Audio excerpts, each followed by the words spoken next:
Welcome to the deep dive. Today, we're going to be exploring something Okay. that's pretty wild. Sounds good. Have you ever heard of the Mandela Effect? Yeah. It's when you have a really strong memory Right. of something that turns out to be completely false. Right. Like you're so sure of it, and then Yeah. everybody else is like, what are you talking about? Exactly. Yeah. And it can be really unsettling. I mean, you start to question Totally. your own sanity. Yeah, for sure. Like, is my memory that bad? Am I making this up? Right. And what's even weirder is that it's not just like individual isolated cases. No. It's like large groups of people all misremembering the same thing. Yeah. It's like we all have this shared false memory. It's like It's wild. really weird. It is, and that's what we're going to be looking at today in this deep dive. Okay. We're going to be diving into some prime examples of the Mandela Effect. Okay. We've got a whole bunch of sources, YouTube videos, pop culture stuff, Okay. even some religious texts. Wow. That's a pretty wide range. It is, and it's pretty interesting, like how widespread this phenomenon is. It's not just like little details; it's like major events, iconic images, like even religious beliefs. Yeah. So to start off, where did this whole Mandela Effect term even come from? Well, the term was actually coined by a paranormal researcher named Fiona Broome. Okay. And she had this vivid memory of Nelson Mandela dying in prison back in the 1980s. Oh, wow. She was convinced she'd even seen like news coverage of his funeral and everything. Oh, wow. But then, years later, Yeah. she discovers that he's not only alive, Right. but he becomes the president of South Africa. Yeah, and lived until 2013. Right, 2013. It's crazy because I remember when he passed away in 2013, and I was so shocked because I thought, wait, Yeah. I could have sworn he died like years ago. Right. It's like one thing to misremember a small detail, Yeah. but an entire global event. I know. That's wild. It really is. And Broome wasn't alone. Oh, not at all. Like other people had this memory too. Yeah. When she started researching, she found that tons of other people shared the same memory. And that's how the term Mandela Effect was born. That's so interesting. But how can so many people have the same false memory? Like, it's not like we all got together and said, hey, let's all misremember this thing. Right. That's the big question, isn't it? Yeah. Well, there are several theories out there that try to explain the Mandela Effect. One of the most common ones is just that human memory is fallible. Okay. Like, our memories aren't perfect recordings of the past. They're more like reconstructions. Oh, okay. So you're saying they can change over time. Exactly. Yeah. They can be influenced by our biases, our expectations, information we're exposed to after an event. And sometimes even similar memories can get kind of blended together, creating this sort of hybrid memory that feels real, but it's actually a combination of different experiences. Oh, that makes sense. But some of these Mandela effects, they're so vivid, like so many people believe them. It's hard to think of it as just like a simple memory glitch. Right. It's almost like another reality is bleeding through or something. Yeah. And that brings us to another theory, Okay. which is a bit more out there. Okay. It's the idea of alternate realities, or the multiverse. Okay. Multiverse. Yeah.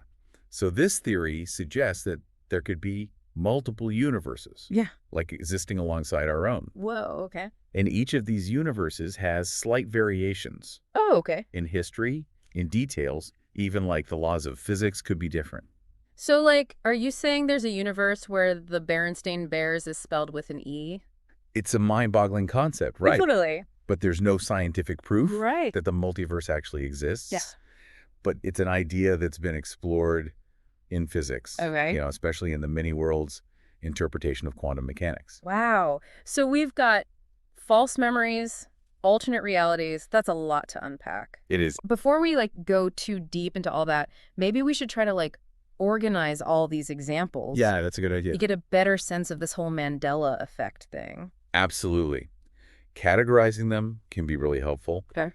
We could start with pop culture, for example. Okay. There are tons of misremembered details in movies, TV shows, music, all that stuff. Yeah. Like, for example, Darth Vader never actually says, "Luke, I am your father." Oh, yeah. The actual line is, "No, I am your father." It's so weird because I could have sworn he said Luke. Right. It's funny how our brains sometimes twist those iconic lines. I know, right? And it's not just Star Wars either. Like, nobody ever says, "Play it again, Sam," in Casablanca. Right. And in Snow White, the evil queen says, "Magic mirror on the wall." Not mirror on the wall. It's interesting, right? Because these misquotes often make the phrase is simpler, Yeah. more memorable. Yeah. It's like our brains prefer that streamlined version. That's true. So it's almost like our collective consciousness is like editing these famous lines to make them like catchier. Right. But it's not just movie lines. There are also those logo discrepancies. Yeah. Like Fruit of the Loom. So many people remember that cornucopia, but it was never there. I know, right? And Fruit Loops. A lot of people think it's Fruit Loops. Oh, yeah. And don't even get me started on the Monopoly Man. Oh, the monocle. Yes. He doesn't wear a monocle, but everyone thinks he does. It's like our brains just want to add those little details to complete the picture. But these pop culture examples, they're kind of fun, right? Right. What about the Mandela effects that deal with historical events? Yeah, those are definitely more serious. Yeah. They can have, bigger implications. Exactly. Like what? Give me an example. Well, take the Tiananmen Square Tank Man incident. Okay. It's often misremembered. Okay. In what way? A lot of people have this vivid memory of seeing footage of the tank actually running over the man. Oh, gosh. It's a horrific image. Yeah. And it's understandable why it would stick in people's minds. Right, right. But according to all the historical records, it never happened. Oh, wow. The man was actually pulled away by bystanders, and his fate is still unknown. That's disturbing in a whole different way. Like, if we can get such a major event wrong, Right. what does that say about our memories of history in general? It really makes you question everything, doesn't it? It does. And it raises important questions about, how we deal with trauma. Oh, okay. Do our brains sometimes create these false memories as a way of coping with really intense emotions? Oh, that's an interesting thought. So like a defense mechanism. Exactly. It's like our minds trying to shield us from the full impact of something really disturbing. It's a reminder that memory isn't just about facts. Yeah. It's also about telling a story, right? Exactly. We create narratives to make sense of the world, even if those narratives aren't completely accurate. Okay. So we've talked about pop culture, historical events. Are there any other categories where we see these Mandela effects? Yeah. There are some fascinating ones related to religious texts. Really? Like what? For example, a lot of people remember the phrase, "The lion shall lie down with the lamb," appearing in the Bible's book of Isaiah. Okay. But it's not actually there. Huh. I always thought that was in Isaiah. Yeah, it's a common one. Wow, that's really interesting.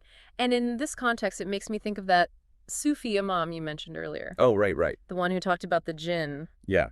He explained that in Islamic tradition, the jinn, they're beings that can manipulate physical objects. Okay. But they can't mess with human memories. So you're saying like genies, like in Aladdin? Exactly. In Islamic tradition, they're supernatural beings that can influence the physical world. Oh, okay. And this imam, he argues that Muslims memorize the Quran, like word for word, to make sure that the scripture stays pure, even if the jinn might have messed with physical copies. Whoa, that's a pretty wild connection. Right. Between an ancient belief and this whole modern phenomenon. It is. It makes you think, right? It does. So you're saying these false memories might not be glitches at all, but evidence of something else changing our reality. It's a possibility. It's definitely making me question everything I thought I knew. It's a lot to take in. It is. But before we spiral into a full-blown existential crisis, maybe we should consider a different perspective. Could some of these Mandela effects, especially those pop culture ones, be explained by, how our brains actually work? That's a great point. Like how we process information and stuff. Let's explore that further.